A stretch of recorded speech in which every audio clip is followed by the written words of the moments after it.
జాగ్రత్తలు పాటించి ఒకటి మన గణేష్ నిమజ్జనం ప్రశాంతంగా జరగాలి. అట్ ది సేమ్ టైం మనం కూడా నిమజ్జనం కూడా వచ్చిన ప్రతి వ్యక్తి యొక్క ఫ్యామిలీకి మనం ఆన్సర్బుల్. మీరైతే కమిటీ మెంబర్ అయితే కానివ్వండి, మేమైతే కానివ్వండి, రెవెన్యూ డిపార్ట్మెంట్ అయితే కానివ్వండి. అదేదో మీ ఓడు యొక్క అలసత్వం వల్ల అజాగ్రత్త వల్ల జరిగిందని మనం అన్ని చెప్పుకున్నప్పుడు కూడా మానసికంగా మనం మోరల్ లైబిలిటీ మనకు ఉంది ఖచ్చితంగా. వాడు తాగేసి ఉండొచ్చు, పంట ఉంది అని నేను చెప్తున్నా, పంట ఉంది అయినా తాగేసి వచ్చింటే అక్కడ మనం కొంచెం జాగ్రత్తగా ఉండాలి. అందుకనే ఏ సంవత్సరము దైవ కార్యక్రమంలో బ్రెత్ అనలైజర్స్ యూజ్ చేయలేదు, కానీ ఈ సంవత్సరం బ్రెత్ అనలైజర్స్ యూజ్ చేయడానికి నిర్ణయించుకున్నాను. ఎవరైనా తాగిపోతే ఎవరైనా ఉంటే చెక్ చేసి అది తీసుకొచ్చి పెట్టండి, కేసులు పెట్టండి. ఒకటి కుర్రలు ఎవరైతే ఉన్నారో అందరూ ఒకటి చెప్తాను, డీజే సౌండ్ సరదాగా డీజే పెట్టద్దు. డీజే పెట్టి ఒకటికి ఏదైనా ఇబ్బంది కలుగుతుంది, చెడు కలుగుతున్న దానికి మనం కారణం కావద్దు. అది దేవుడు కూడా హర్షించడు. దేవుడు మనల్నేమి 15 అడుగులు పెట్టండి, 20 అడుగులు పెట్టండి నేను అడగలేదు. ఆయన మన దగ్గర ఎంత ఉంటే మన స్థాయి ఎంత అయితే అంత పెట్టుకుంటాం. బట్టి 20 పెట్టుకుంటాం, చిన్నదే పెట్టుకుంటాం. వాళ్ళు బాగా డబ్బులు ఉన్న వాళ్ళు ఎవరైనా మరి ఎవరెవరు ఎంతమంది ఉన్నారు నాకు తెలియదు. దాని మీలో ఎవరైనా ధనవంతులు ఉంటే దేవుడి దగ్గర బంగారు వినాయకుడికి పూజ చేస్తారు, లేకపోతే వెండి వినాయకుడికి పూజ చేస్తారు, లేకపోతే మట్టి వినాయకుడికి పూజ చేసుకుంటారు. మొత్తం పూజ చేసుకునేది వినాయకుడికే కదా, ఆ వస్తువు కాదు కదా, ఆ బంగారానికి కాదు కదా, ఆ వెండి కాదు కదా, దేవుడికే కదా. అది చూడండి. అలాగే మరి ఏమనాలి, నేను అసలు ఇంత సర్వీస్ నాకే అనిపిస్తుంది. ఎందుకంటే మేము కూడా చిన్నప్పుడు ఇటువంటి పొరపాట్లు చేసాం, సిగ్గు అనిపిస్తుంది. ఇప్పుడు అరే వినాయక గణేష అని చెప్పారు చక్కగా. జై గణేష జై గణేష జై గణేష అని.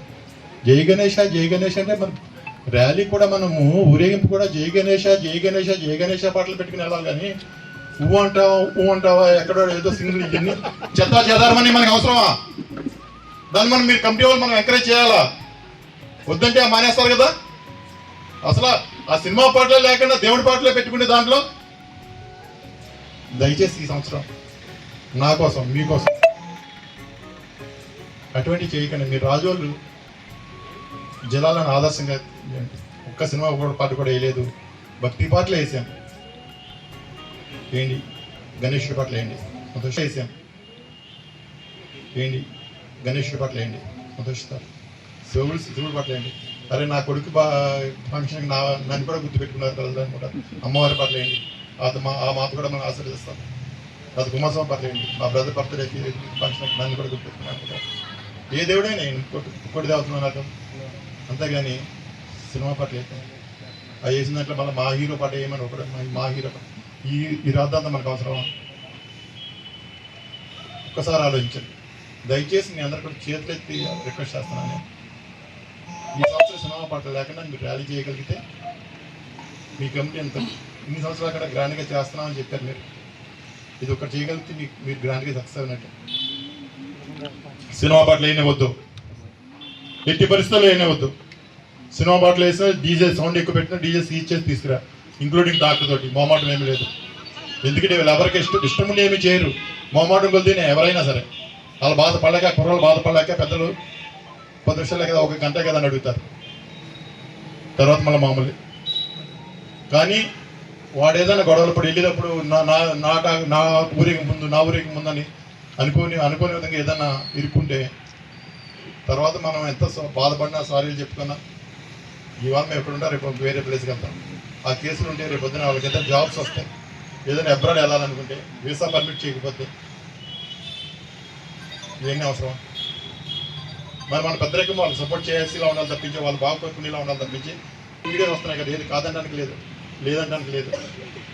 దయచేసి ఎవరైతే పెద్దలు చెప్పారో